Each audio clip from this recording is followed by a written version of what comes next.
Lankans on unexploded ordnance identification, as well as IED procedures and booby trap hazards, as well as humanitarians and mining operations. They just got out of their 30-year civil war, so we're working on teaching them safe methods of dealing with all the hazards that are left over from the war. Since Sri Lanka is riddled with minefields, we have a humanitarian demining program that American EOD techs are trained on. It involves the International Mine Action Standard, which is a global standard that is enforced in reference to safety demining procedures. It's the move. If you find one, you have to detonate it where it is. Our job is to come over here and help cross-train with the Sri Lankan Army. For hands-on work, we went and looked at where they're storing all of their ammunition to make sure they're storing it safely. You know, there's no hazards associated with mixing the wrong things you're not supposed to. They do a great job. They have a lot of experience with minefields. Good to share experience with them.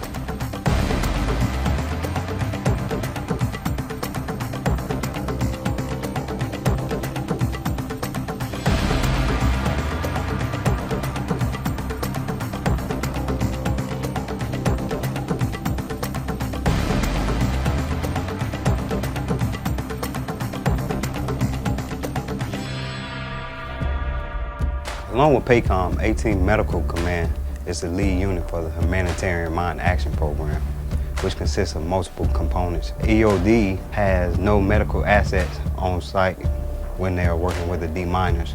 So we're teaching the Sri Lankan Army how to prevent injuries while they're on site. If you have an infant. So we're here as part of providing the training where their Army Corps of Engineers is learning about how to provide basic life-saving medical skills to their own soldiers. So we were able to teach them chest compressions, breathing assistance, and what to do in a situation if somebody is choking. We did the IV starts, and we were able to do that with the simulated arms that we have brought with us as training aids.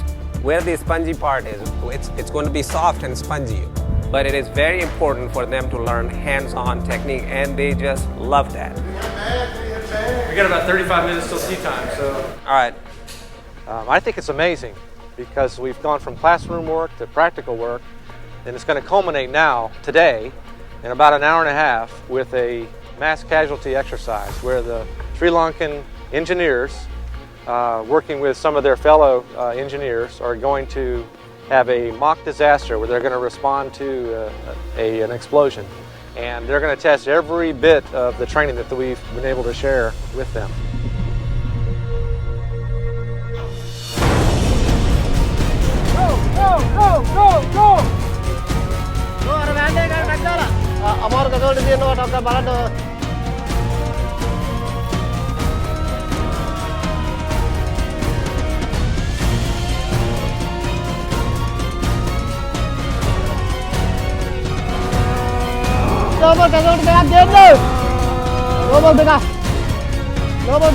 The head medic, who actually was the first one to come on the scene and interact with the deminer guy who saw what was going on.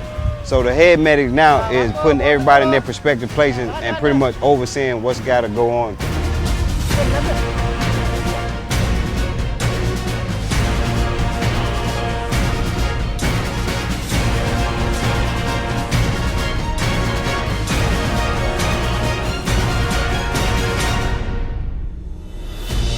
Demining mission is absolutely critical to Sri Lanka.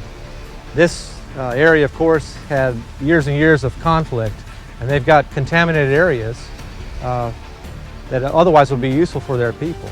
So they're going out and removing the mines, and therefore the Sri Lankan people can go back and resettle areas that are currently unusable. So they can go back and farm, they can use their lands that they're used to. And I think it's overall a fantastic effort to return Sri Lanka to peace and prosperity. Even though we look different, we wear different uniforms, I think it's wonderful because we approach patient care very similarly. We don't speak the same language, but we are really working together. I think it's just amazing.